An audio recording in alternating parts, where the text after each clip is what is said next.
திருமாவளவன் அவர்கள் எடுத்த முடிவு, இந்த அரசியல் நகர்வு, தாவேகாவுக்கு போனது, முதலமைச்சருக்கு ஆதரவு கொடுத்தது, அப்புறம் அமைச்சரவையில பங்கேற்றது, இது வந்து நிறைய negative comments, negative social media comment and பொது சமூகத்திலிருந்து கமெண்ட் இருக்கிறத நமக்கு வந்து காட்டுது. ஒரு திருமாவளவனோட வில் விஷரா விடுதலை சிறுத்தைகள் எங்க போய்கிட்டு இருக்கு, தலைவர் தொல் திருமாவளவன் வந்து எப்படி அவங்க மூவை பண்ணாங்க, ஃபியூச்சரில் இதை எப்படி ஹேண்டில் பண்ணலாம் அப்படிங்கிறது. ஏன்னா விடுதலை சிறுத்தைகளே ரெண்டு பக்கம் இருக்கிறாங்க. ஒருத்தர் வந்து திமுகவுக்கு ஆதரவை விலக்கிக்கிட்டு போனதில் அவங்களுக்கு வந்து பிடிக்காதவங்க இருக்கிறாங்க. விஜய்க்கு ஆதரவு கொடுத்ததை அதை ரசிக்கிறவங்களும் வரவேற்கிறவங்களும் இருக்கிறாங்க. ஆனால் ரெண்டு பக்கத்துக்குலையுமே நியாயங்கள் இருக்குது, நியாயம் இல்லாமல் இல்லை, ரெண்டு பக்கத்துலையுமே நியாயம் இருக்குது. அதுபோல கட்சியில் நீங்கள் பார்த்தீங்கன்னா இப்போ பாவலன் மாதிரி உள்ளவங்கலாம் வந்து தாவேகாவுக்கு போனதை ஆதரிக்கிறாங்க. ஷானாவாஸ், வெளியில போன பனையூர் பாபு அவங்கெல்லாம் வந்து அதை எதிர்க்கிறாங்க. இன்னும் உள்ளுக்குள்ளார நிறைய எதிர்ப்புகள் இருக்கும். ஓகே, நம்ம ஜென்ரலாக நம்ம பார்க்கலாம். இப்போ நீங்கள் சமூக வலைதளங்களை பார்ப்பீங்க, திருமாவளவனோட வீடியோஸு இல்லைன்னா அவரோட பேட்டிகளுக்கு அப்புறம் நீங்கள் வந்து நிறைய கருத்துக்கள் எல்லாம் நீங்கள் பார்ப்பீங்க. கீழே கமெண்ட் எப்படி போயிட்டுருக்கு, என்ன பண்ணுறாங்க, அது வந்து நெகட்டிவாகவும் பாசிட்டிவாகவும் இருக்கும். ஆனால் நம்ம வந்து நடுநிலையாக நம்ம திங்க் பண்ணோம் அப்படின்னு சொல்லி நல்லா பார்த்தோம்னா, இப்போ சமீப காலங்களில் நெகட்டிவான ஒப்பீனியன் வந்து ரொம்ப அதிகமாகவே இருக்குது அப்படிங்கிறத நம்ம வந்து பார்க்கலாம். அவர் எடுத்த முடிவு சரியா இல்லையா அப்படிங்கிறது அடுத்த விஷயம். ஆனால் வந்து விமர்சனங்கள் இருக்கத்தான் செய்யுது, அதை வந்து இல்லைன்னு சொல்ல முடியாது. ஃபார் எக்ஸாம்பிள், இப்போ வந்து கட்சியில் சில முன்னணி தலைவர்கள், இரண்டாம் கட்ட தலைவர்கள் வந்து இந்த முடிவு கரெக்டு தான், கடைசி வரைக்கும் உங்களுக்கு நாங்கள் அடிமையாகவே இருக்கணுமா, திமுகவுக்கு இந்த பெருந்தன்மை இருக்குமா, உதாரணத்துக்கு பாவலன் கொஞ்ச நாளைக்கு முன்னாடி இன்டர்வியூவில் சொல்லியிருந்தாரு, அவங்களுக்குள்ள பெருந்தன்மை இருக்குமா, அவங்க வந்து 108 அவங்க ஜெயிச்சிருந்து நாங்கள் இந்த மாதிரி சப்போர்ட் பண்ணால் அவங்க அமைச்சரவையில் இடம் கொடுத்துருவாங்களா அப்படின்னு வந்து அவர் கேட்டிருந்தாரு. அந்த காணொலி அவர் பேசுனது எல்லாமே பார்த்தீங்கன்னா ரொம்ப ரொம்ப நியாயமாக இருக்கும். நீங்களே யோசனை பண்ணி பாருங்க. இப்போ வந்து திருமாவளவன் வந்து ஒரு 2 சீட்டோ இல்லை 5 சீட்டோ ஜெயிச்சிருந்து திமுக அந்த நிலைமையில இருந்தா திமுக பரந்த மனதோட வந்து இவங்களுக்கெல்லாம் வாய்ப்பு கொடுக்குமா? இவங்கெல்லாம் வந்து சிறு கட்சிகள் நடத்துறவங்க, திமுகவுக்கு ஆதரவா இருக்கிறவங்க, கம்யூனிஸ்ட்டு, விடுதலை சிறுத்தைகள்லாம் கொள்கையில ரொம்ப பிடிப்பா இருக்கிறவங்க, காம்ப்ரமைஸ் பண்ணாதவங்க, அவங்களுக்கு ஆட்சியில் அதிகாரத்தில் இடம் கொடுக்கலாம் அப்படிங்கிறது திமுகவில் மு.க. ஸ்டாலின் அவர்கள் விரும்பினா கூட இரண்டாம் கட்ட தலைவர்கள் வாய்ப்பு கொடுப்பாங்களா? கண்டிப்பா வாய்ப்பு கொடுக்க மாட்டாங்க. அதான் இவங்க என்ன சொல்றாங்க, நீ அப்படியே இரு, அடிமையாவே இரு, நான் உட்கார்ந்த சேர்ல வந்து நீ உட்கார்றதா, நீ எவ்வளவு புகழடைஞ்சிருந்தாலும் என் காலுக்கு கீழேயே இரு அப்படிங்கிறத சொல்றாங்க. நீங்களே யோசனை பண்ணி பாருங்க, இதுல நியாயம் இருக்குதா இல்லையா? நிஜமாவே நியாயம் இருக்கிறது. இந்த பாயிண்ட்லயும் நியாயம் இருக்கு. அடுத்த பாயிண்ட்ல உள்ள நியாயத்தையும் நான் சொல்றேன். இந்த பாயிண்ட்ல நியாயம் இருக்கு. காலங்காலமா ஒருத்தர் வந்து உழைக்கிறார், 35 வருஷம் ஒரு அரசியல் வாழ்க்கையில் அவர் இருக்கிறாரு, படிப்படியா மேலே ஏறி வர்றாரு, நிறைய எதிர்ப்புகள் இப்போ சூழ்நிலை இருக்கிறது மாதிரி இதுக்கு முன்னாடி பல தலைவர்கள் அவரை பிரிஞ்சு போயிருக்கிறாங்க. கன்சிஸ்டண்டா இருந்து வாழ்க்கையை தியாகம் பண்ணி ஒரு குறிப்பிட்ட பொசிஷனுக்கு வந்திருக்கிறாரு. அவர் கூட பல பேர் பயணம் பண்ணியிருக்கிறாங்க. வன்னி அரசு மாதிரி நிறைய பேர், சிந்தனை செல்வன், இந்த மாதிரி நிறைய பேர் அவர் பின்னாடி வந்து பயணம் பண்ணியிருக்கிறாங்க. அவங்களுக்கும் அரசியலோட கடைசி கட்டம் என்ன, அவங்களுக்கும் அந்த பதவியில போய் உட்காரணும், ஒரு அதிகாரத்துக்கு போகணும், மக்களுக்கு ஏதாவது செய்யணும். இவங்க என்ன சமூக சேவை செஞ்சுக்கிட்டு எப்ப பார்த்தாலும் அடுத்தவங்களுக்கு சப்போர்ட் பண்ணிட்டே இருக்கிறதுக்கு இவங்க என்ன தியாகிகளா? இல்லைன்னா இவங்களுக்கு வந்து அரசியல் நோக்கமே உங்களுக்கு இருக்கக்கூடாதா? மற்றவங்களுக்கு சாமரம் வீசிக்கிட்டே இவங்க இப்போ இருக்கணுமா அப்படின்னு வந்து நம்ம தோழர்கள், விடுதலை சிறுத்தைகள் நிறைய தோழர்கள் துடிக்கிறாங்க. அவங்க அதனாலதான் சரியா வேலை பார்க்கல அப்படிங்கிறத கூட தலைவர் திருமாவளவன் வந்து சொல்றாரு. என்னன்னா நிறைய பேர் வேலை பார்க்கல, வந்து சரியா பணியாற்றலைங்கிறாரு. அதுக்கு என்ன காரணம்? ஃபண்டமெண்டலா அந்த கெமிஸ்ட்ரி கனெக்ஷன் வந்து ஒர்க் ஆகல. எங்களை நிராகரிக்கிறாங்க, எங்களுக்கு சீட்டு கொஞ்சமா கொடுக்குறாங்க, தேமுதிகவுக்கு அதிகமான சீட்டை கொடுத்துட்டாங்க, எங்களை வந்து சரியா வந்து ஏத்துக்கல, எங்களுக்கு வந்து சரியான ஷேரை கொடுக்கல, எங்க தலைவரை மதிக்கல அப்படிங்கிற அடிமட்ட தொண்டர்கள்ட்ட பயங்கரமான வெறுப்பு இருக்குது. இப்ப திமுகவில் உள்ளவங்க வந்து அதை வந்து ஓகே, நீங்க வந்து நாங்களால தான் ஜெயிச்சிங்க, நீங்க எங்களால தான் 2 சீட்டு வாங்கினீங்க, எங்களால தான் நீங்க வந்து அரசியல் அங்கீகாரம் பெற்ற கட்சியா நீங்க மாறினீங்க அப்படின்லாம் அவங்க சொல்ற பாயிண்ட் கரெக்டா இருந்தாலும் அவங்களுக்கும் ஒரு சின்ன ஒரு ஷேர் இருக்குது. அந்த ஷேருக்குள்ள ரெகக்னைசனை பெருந்தன்மையா வந்து திமுக கொடுக்குமானா நிச்சயமா கொடுக்காததான் பல்வேறு கட்ட இரண்டாம் கட்ட தலைவர்கள் வந்து அதை வந்து பயங்கரமா அதை வந்து விமர்சனம் பண்ணி அதை பேசுறாங்க. எப்படியாவது பதவிக்கு போயிடணும் அப்படிங்கிறது மாதிரி அவங்களுக்கு ஒரு துடிப்பு இருக்குது. ஏன் இது விமர்சனத்துக்கு உள்ளாகுதுன்னா, துரதிருஷ்டவசமா ஒரே ஆப்ஷன் விஜய் தான் இருக்கிறாரு திருமாவளவனுக்கு போறதுக்கு. இதே திருமாவளவன் இந்த மாதிரி சூழ்நிலை ஏற்பட்டு பிஜேபி அல்லாத அதிமுகவுக்கு ஆதரவு கொடுத்திருந்தாருன்னா இந்த அளவுக்கு வந்து விமர்சனம் இருக்காது. விஜய் வந்து ஒரு புதிய தலைவர், கொள்கையில வந்து அவ்வளவு பிடிப்பை காட்டாதவர், வார்த்தைகளை மட்டும்தான் காட்டுறவர். அதனால வந்து அவர் பக்கம் போறப்ப இவரோட உயரத்துக்கு அவர்கிட்ட போறப்ப அவ்வளவு பொருத்தப்பட்டு வரல. அதனாலதான் நீங்க பாத்தீங்கன்னா விமர்சனம் பொதுவாகவே இருக்குது. அதாவது நீங்க வந்து சோசியல் மீடியா கமெண்ட்ஸை போய் பார்த்தாலும் சரி, என்ன மாதிரி நடுநிலையாளர்கள் கூட அது ஒரு ஏமாற்றம் இருக்குது. அதுல வந்து ஐயோ அங்க போயிட்டாரு அப்படின்னு. ஆனா அடுத்த ஆப்ஷன் நமக்கு என்னன்னு தெரியல. அவர் எடுத்த முடிவை வந்து நம்ம பொறுத்திருந்து தான் பார்க்க முடியும்.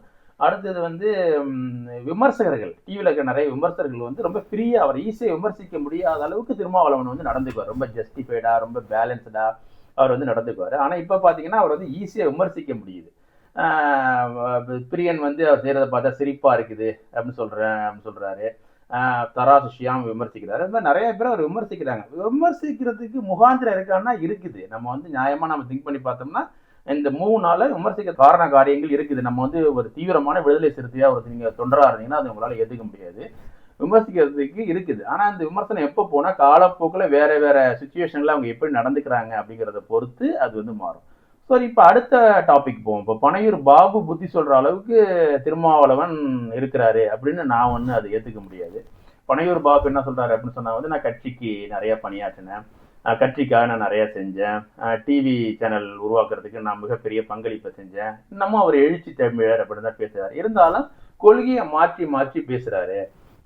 முன்னாடி ஒன்று சொன்னாரு, பின்னாடி ஒன்று சொன்னாரு அப்படின்னு நிறைய அவர் சொன்னதெல்லாம், நான் தேர்தலில் நிற்பேன், காட்டுமன்னார் கோயிலில் நிற்க மாட்டேன், வெளியில் இருந்து ஆதரவு, அமைச்சரவைக்குள்ள போறது இப்படின்னு சில இதை வந்து சொல்றாரு. அப்படியே பனையூர் பாபு வரை குற்றம் சாட்டினாலும் நம்ம பனையூர் பாபு பத்தி நம்ம என்ன சொல்லலாம்?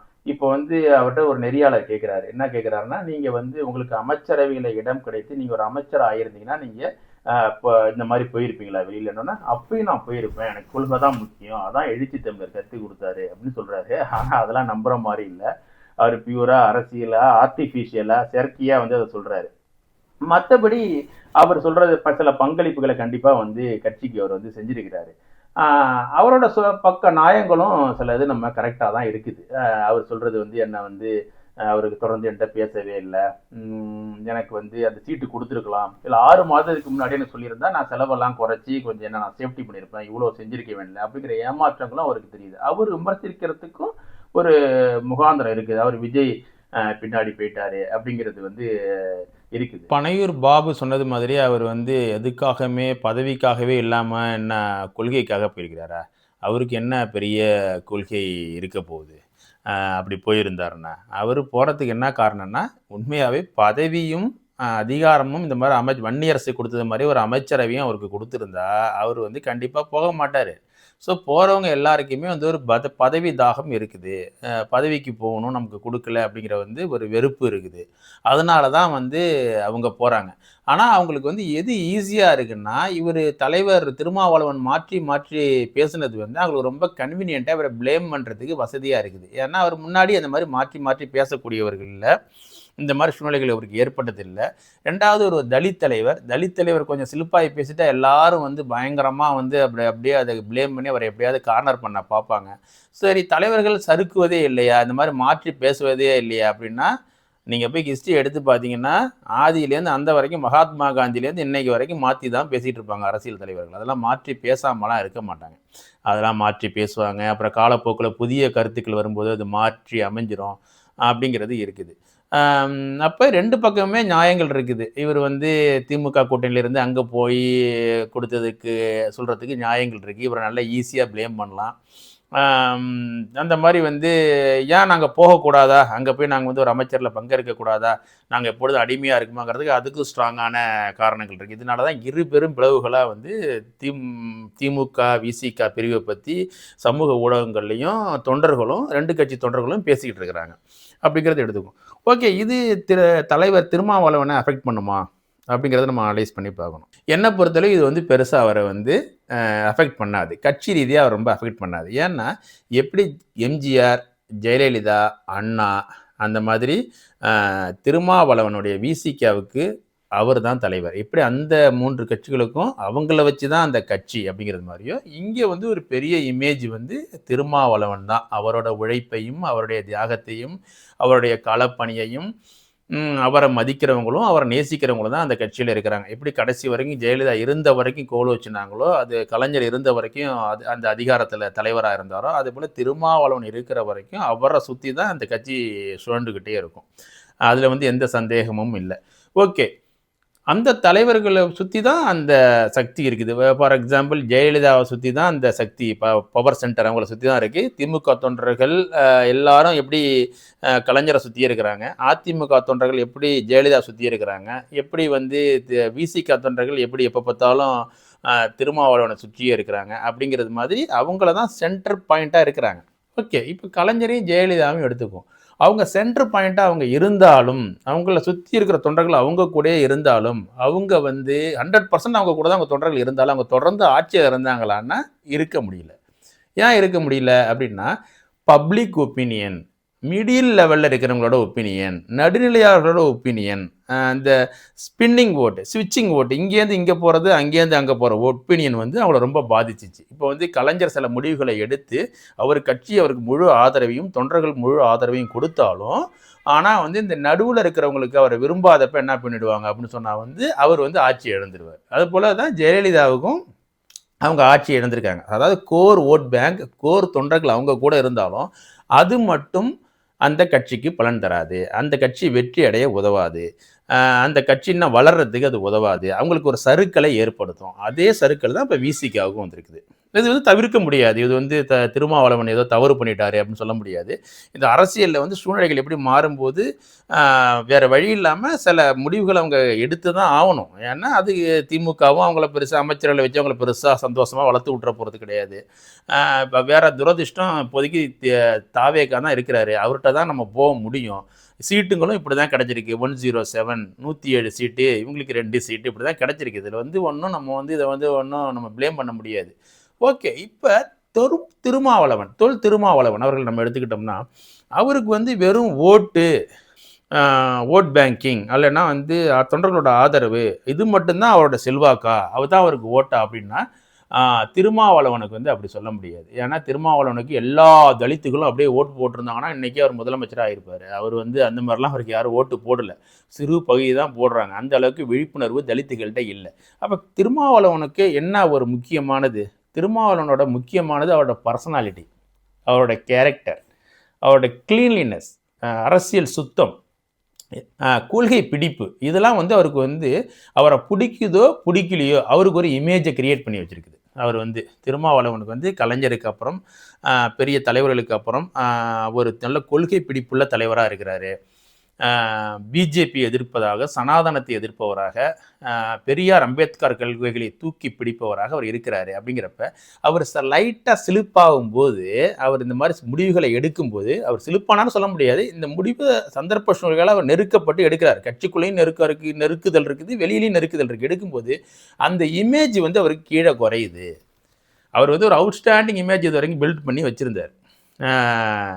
அவருக்கு வந்து அவரை வந்து ஸ்டாலின் வந்து ஒரு பெரிய கட்சி தலைவராக இருந்தாலும் திருமாவளவன் ஒரு மதிக்கத்தக்க தலைவராக இங்கே இருந்து டெல்லி வரைக்கும் இருக்கிறார். ஸோ இந்த மாதிரி முடிவுகள் சந்தர்ப்ப சூழ்நிலைகளால் அவரோட இமேஜை குறைக்குது. இதனால தான் சமூக வலைதளங்களில் நம்ம அக்செப்ட் பண்ணி தான் ஆகணும். பரவலாக அவரை சுற்றி ஒரு 50% ஒப்பீனியன்ஸ் வந்து மாறி தான் இருக்குது. அது குறையிறதுக்கு ரொம்ப நாள் ஆகும். இப்போ வந்து சூழ்நிலைக்கு எதியாக இந்த முடிவு அவர் எடுத்துட்டாரு. அப்படிங்கிறதுனாலும் வந்து இந்த தலைவர்கள் வெளியில் போகிறாங்களே, ஷானவாஸ், பனையூர் பாபு, இன்னும் நிறைய பேர் வெளில போகிறாங்க. அவங்களாம் பதவி ஆசைகளால் தான் வெளில போகிறாங்க. ஏன்னா உண்மையான தலைமைக்கு விசுவாசமாக இருந்தால் அவங்க தலைமை கூட தான் அவங்க வந்து இருக்கணும். எப்படி இருந்தாலும் இருந்து அவங்க நெகோஷியேட் பண்ணி தான் வாங்கிக்கணும். இப்படி வெளியில் போகிறவங்களால பெரிய லெவலெல்லாம் பெருசாக சாதிக்க முடியாது. அங்கே போய் பெருசாலாம் அவங்களால வளர முடியாது. இப்போ டைம் பீங் அந்த கனெக்ஷன்ஸ் அவங்க ஏற்படுத்திட்டாங்க. அதனால வந்து அந்த பதவிக்கு போய் அந்த சுகத்தை அடைஞ்சிக்கிட்டு, இல்லைன்னா பெரிய சக்தி, இதை விட ஒரு பெரிய சக்தி போய் இன்னும் கொஞ்சம் எஸ்டாப்ளிஷ் ஆகலாம்னு நினைக்கிறாங்க. அதை தவிர அது பெருசாக சொல்ல முடியாது. ஆனாலும் வந்து இந்த மாதிரி தொடர்ந்து திருமாவளவன் அவர்கள் மாற்றி பேசினார்னா வந்து சனாதன சக்திகளுக்கு வந்து அது ரொம்ப ஈஸியாக போயிடும். அவரை எப்படா கீழே தள்ளலாம், எப்படா அவரை குறை சொல்லலாம், எப்படா அவரை கிரிட்டிசைஸ் பண்ணலாம், எப்போதான் அவரோட உயரத்தை வந்து குறைக்கலான்னு வந்து இங்கே கழுகு மாதிரி காத்துக்கிட்டு இருக்கிறாங்க. அதனால வந்து கட்சியில் உள்ள 2ஆம் கட்ட தலைவர்களும் தொண்டர்களும் வந்து அவருக்கு ரொம்ப நெருக்கடி கொடுக்காம, அவரும் தன்னோட முடிவுகளை ரொம்ப சிந்திச்சு ரொம்ப சீராக சொல்ல வேண்டிய நிர்பந்தத்திலையும் கட்டாயத்திலையும் அது இருக்கிறார். ஏன்னா அது பொது செல்வாக்கு, மக்களிடம் பொதுமக்களிடம் இருக்க செல்வாக்கையும் மிடில் நடுநிலையான ஒப்பீனியன் கருத்தாளர்களையோட ஒப்பீனியனையும் வந்து விடுதலை சிறுத்தைகள் கட்சி வந்து ஒரு குறிப்பிட்ட சதவீதம் இழந்திருக்க தான் செய்யுது. அதை வந்து அவங்க ரீகெயின் பண்ணணும். ஓகே, இதை அப்படி அவங்க ரீகெயின் பண்ணலாம். ரீகெயின் பண்ணி அந்த அவரோட இமேஜ் தான், அவரோட கேரக்டரும் இமேஜ் தான் அந்த கட்சிக்கு ஓட்டு. விடுதலை சிறுத்தைகள், பானை சின்னம், தொண்டர்கள் அதெல்லாம் அடுத்துக்கு அப்புறம் தான். அவர் செய்த தியாகமும் அந்த பர்சனாலிட்டி, திருமாங்கிற பர்சனாலிட்டிக்கு தான் எல்லாமே இயங்குது. அந்த பர்சனாலிட்டியை காக்க வேண்டிய கடமை அவருக்கும் அவர் சுற்றி இருக்கிற தலைவர்களுக்கும் 2ஆம் கட்ட தலைவர்களுக்கும் தொண்டர்களுக்கும் இருக்குது. பொதுமக்களுக்கு அது இல்லை. பொதுமக்கள் நம்ம தவறு பண்ணோம்னா அவங்க கிரிட்டிசைஸ் பண்ணுவாங்க. வைகோவை போல வேற தலைவர்களை போல அவங்க வந்து பயங்கர கிரிட்டிசைஸ் பண்ணி அவங்கள தூக்கி எறிஞ்சிருவாங்க. ஸோ அந்த கிரெடிபிலிட்டியை, அந்த நம்பகத்தன்மையை, அந்த உறுதிப்பாட்டை வந்து நம்ம தொடர்ந்து காட்ட வேண்டியது வந்து நிச்சயமாக முக்கியமான ஒரு விஷயம் அது. ஓகேவா? இப்போ வன்னியரசு பதவியில் இருக்கிறாரா, ரொம்ப நாள் கட்சியில் உழைச்சாரு, அவர் கட்சிக்காக ரொம்ப ஹஸ்பண்ட் அண்ட் ஒய்ஃபாக இருந்து சப்போர்ட் பண்ணாங்க, அதெல்லாம் உண்மை தான். அதுக்காக கட்சியோட கிரெடிபிலிட்டியையும் திருமாவளவனோட மரியாதையும் செல்வாக்கையும் நம்ம வந்து டக்குன்னு அவருக்கு ஒரு பலன் கிடைக்கணுங்கிறத செஞ்சிட முடியாது. ஓகே, அவர் உழைச்சாரு, அவருக்கு அதுக்கு தகுதி உள்ளவராக இருக்கிறாரு, அவர் அதை பெற்றுக்கிட்டாரு. இப்போ இதில் என்ன செய்யலாம், இன்னொரு என்ன செய்யலாம்னா அதுக்கு ஒரு உதாரணம் சொல்லலாம். இப்போ ரீசெண்டாக வந்து திருமாவளவன் அவர்கள் என்ன பண்ணாங்கன்னா, காங்கிரஸ் கட்சி எதிர்த்து ராகுல் காந்தி முன்னாடியே பேசுகிறாங்க. அப்போ பேசும்போது என்ன சொல்கிறாருன்னா, இந்த மாதிரி காங்கிரஸ் திமுக எதிராக பண்ணியிருக்க முடியாது அப்படின்னா, அதுக்கு ஒரு ஓவர்வெல்மிங், ஒரு வெகுஜன வரவேற்பு அது இருக்குது. அதை பற்றி ரொம்ப பெருமையாக பேசுகிறாங்க. இதுதான் வந்து திருமாவளவனுடைய கேரக்டர். அவர் வந்து இப்படி தான் எதாக இருந்தாலும் வெளிப்படையாக குத்தி காட்டி சுட்டி காட்டி கரெக்டாக பேசிடுவார். யாருக்கும் முட்டு கொடுக்குறதோ சப்போர்ட் பண்ணுறதோ அதை பண்ணுறதோ எதுவும் கிடையாது. ஸோ அவரை அந்த மாதிரி தான் தொண்டர்களும் சமூகமும் எதிர்பார்க்குது. அதுலேருந்து கொஞ்சம் மாறி நடக்கும்போது இவரும் மாறிட்டாருன்னு சொல்லி அவரை ஈஸியாக சரசரன்னு கீழே கொண்டாந்துருவாங்க. ஸோ இதுதான் ஒரு உதாரணம். காங்கிரஸ் கட்சி அது முகத்துக்கு நேராக எதிர்த்து பேசுகிறது மாதிரி இவர் வருங்காலத்தில் தாவேக கட்சியும் அவங்க வந்து தவறு செய்யும்போது அதை வந்து கடுமையாக அவர் சுட்டி காட்டணும். அவங்களுக்கு வந்து கொஞ்சம் இவங்க எடுத்தது ஒரு அமைச்சரவை தானே, இந்த ஒரு அமைச்சரவைக்குள்ள பொறுப்பை வந்து இங்கே எடுத்துக்கிட்டா போதும். இப்போ வந்து விஜய் வந்து வெளியிலேயே வரமாட்டேங்கிறாரு, யாரையுமே மீட் பண்ண மாட்டேங்கிறாரு, எந்த கேள்விக்கும் பதில் சொல்ல மாட்டேங்கிறாரு, பத்திரிகையாளர்களை கண்டா ஓடுறாரு. அப்படிங்கிறப்ப வந்து திருமாவளவன் டெய்லி பத்திரிகையாளர்களை சந்திக்கிறாரு. அப்புறம் வந்து அந்த கட்சிக்குள்ள கேள்வி எல்லாத்தையுமே இவர்கிட்ட கேட்பாங்க. இவர் என்ன முதலமைச்சரா, அவர் சார்பாக எல்லாத்தையும் முட்டு கொடுத்து பதில் சொல்கிறதுக்கு? இவர் பதில் சொல்ல வேண்டிய அவசியம் இல்லை. அப்படி சொல்லும்போதோ தாவேக அரசை முட்டு கொடுக்கும்போதோ அவங்க செஞ்சது சரிதான்னு இடையில ஒரு வாட்டி வன்னியரசு அந்த மாதிரி பேசுனது மாதிரி இருக்குது, ஆதரவு கொடுத்தது மாதிரியோ அவங்க செஞ்சது சரிதான் நியாயப்படுத்துகிற மாதிரி. ஏன்னா இவங்க டெய்லி மீடியாவை சந்திப்பாங்க, அவங்க யாருமே மீடியா சந்திக்க மாட்டாங்க. இவங்க என்ன செய்கிறாங்கிறத க்ளோஸாக பார்த்துட்டு இருப்பாங்க, கிரிட்டிசைஸ் பண்ணுவாங்க. அதனால அவங்களுக்குள்ள கெட்ட பேரெல்லாம் இவங்க வாங்கிக்குவாங்க. ஸோ இவங்க துறை சம்பந்தமான விஷயங்களை மட்டும்தான் அவங்க பேசணும். இவங்க துறைக்கு சம்பந்தமான சிறப்பான செயல்பாடுகளை காட்டணும். அது சம்பந்தமான பதிலை தரணும் ஒழிஞ்சு கட்சிக்கு வந்து அது பெரிய கட்சி, இப்போ 107 பேர் இருக்கிறாங்க, எத்தனையோ அமைச்சர்கள் இருக்கிறாங்க, நமக்கு ஒரு அமைச்சர் தான் இருக்கிறாங்க, அந்த ஒன்றை மட்டும் நம்ம பார்த்தா போதும். எப்படி இருந்தாலும் தாவேகாவுக்கு நம்ம வந்து முட்டு கொடுத்தாலோ, தாவேகாவுக்கு ஆதரவாக பேசினாலோ, தாவேகாவை கடிந்து கொள்ளாமல் இருந்தாலோ அது வந்து மிகப்பெரிய பின்னடைவை திருமாவளவனுக்கும் அந்த கட்சிக்கும் ஏற்படுத்துங்கிறது தான் உண்மை. அவங்க சுட்டி காட்டும் போது தான் மக்களோட திரும்ப அந்த நடுநிலை மக்களோட ஓவர்வெல்மிங் சப்போர்ட்டுங்கிறது நமக்கு வரும்.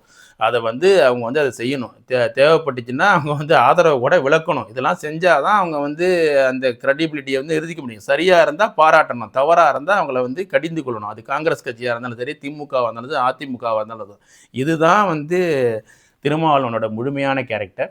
இதுதான் அந்த விடுதலை சிறுத்தைகள் கட்சியோடையும் கேரக்டரும் இதே தான். அதை வந்து அவங்க தொடர்ந்து அதை மெயின்டைன் பண்ணணும். மெயின்டைன் பண்ணாமல் கண்மூடித்தனமாக வந்து இல்லை தாவேகாவுக்கு அவங்க வந்து வருங்காலத்தில் அவங்க எந்த அளவுக்கு கரெக்டாக நடந்துக்கணும்னு சொல்ல முடியாது. நிறைய தவறுகள் இப்போ நடந்துக்கிட்டே இருக்குது. இந்த கட்சி விடுதலை சிறுத்தைகளும் திருமாவளவனும் டெய்லி மீடியா சந்திக்கிறதுனால அதுக்கெல்லாம் நம்ம முட்டு கொடுக்க முடியாது. அதை வந்து அவங்க பார்த்துக்குவாங்க. முதலமைச்சர் பதில் சொல்லுவார், அவங்கள்ட்ட கேளுங்கன்னு சொல்லிட்டு இவங்களோட கிரெடிபிலிட்டியை இவங்க மெயின்டைன் பண்ணணும். இப்போ வருங்காலத்தில் காட்சி எப்படி மாறுன்னு சொல்ல முடியாது. எல்லாருடைய உறவுகளும் திருமாவளவனுக்கு தேவை. எல்லா தலைவர்களும் இன்றைக்கு மு.க. ஸ்டாலின் வரைக்கும் என்ன பண்ணாங்கன்னா திரும்ப அவர் தேவைன்னு தான் நினைக்கிறாங்க. ஏன்னா அவருக்கு ஒரு ஓட் பேங்க்கு, அவருக்கு ஒரு பர்சனாலிட்டி, ஒரு சக்தி இருக்குது. அதை இன்னும் படுத்தி மேலே கொண்டு போகணும். அதனால் இதை புரிந்து கொண்டு தலைவர் திருமாவளவன் அவர்களும் தொண்டர்களும் இரண்டாம் கட்ட தலைவர்களும் சுயநலமாக ஆட்சி பெற்றுவிட வேண்டும், அதிகாரத்தை பெற்றுவிட வேண்டும் துடிக்கிற தலைவர்களும் அவருடைய இமேஜை குறைச்சி கட்சியை ரொம்ப கொலாப்ஸ் பண்ணிடாமல் ரொம்ப பேலன்ஸ்டாக நடந்து விடுதலை சிறுத்தைகள் கட்சியை அடுத்த கட்டத்துக்கு கொண்டு போகணுங்கிறது தான் நம்மளோட வேண்டுகோள். நீங்கள் பார்த்தீங்கன்னா இதுக்கு ஒரு நல்ல உதாரணம் என்னன்னா, ரொம்ப கோர் சப்போர்ட்டர்ஸ் சமூக வலைதளங்களில் பெரியாரிசம் அம்பேத்கரிசை தூக்கி பிடிக்கிற கோர் சப்போர்ட்டர்ஸ், நான் அவங்க பேரை சொல்ல விரும்பல, நிறைய இளமையான யூடியூபர்ஸ் இருக்காங்க. அவங்களே அவரை பற்றி அவங்க நெகட்டிவாக கிரிட்டிசைஸ் பண்ணி தான் அவங்க சொல்கிறாங்க. அப்படிங்கும்போது என்ன பண்ணணும், நம்ம நடுநிலையை எல்லாரையும் சுட்டி காட்டி எல்லாரையும் கண்டித்து எல்லாரையும் விமர்சித்து பேலன்ஸ்டாக நம்ம பேசும்போது விடுதலை சிறுத்தைகள் கட்சி இந்த மாதிரியான சிறு சிறு சறுக்கல்கள் எல்லாம் கடந்து மீண்டும் ஒரு உயர்ந்த இடத்திற்கு திருமாவளவனை அழைத்து செல்லும்.